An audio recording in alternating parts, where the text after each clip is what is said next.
At ayan, inabot na niya na ang kanyang bayad at kumuha siya ng stick at bata dahil din niya ilalagay ang kanyang binili. At ayan, meron pa ulit na isang customer na lumapit.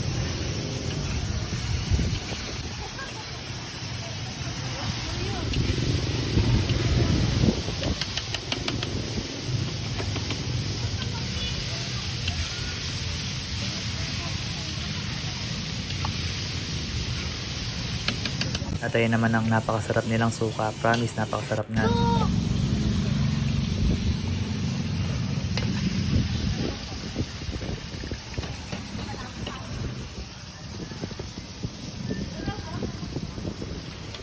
At ayan, nilalagyan na ni ating customer ng suka ang kanyang binili. Kaya't kung ikaw ay taga Mamatid, Baclaran, Mabuhay, matatagpuan lang ito sa tabi ng 7-Eleven bago pumasok ng Mabuhay. Kaya't kung malapit ka lang, tara na, subukan mo. Siguradong babalik at babalik ka. Yun lang po, salamat.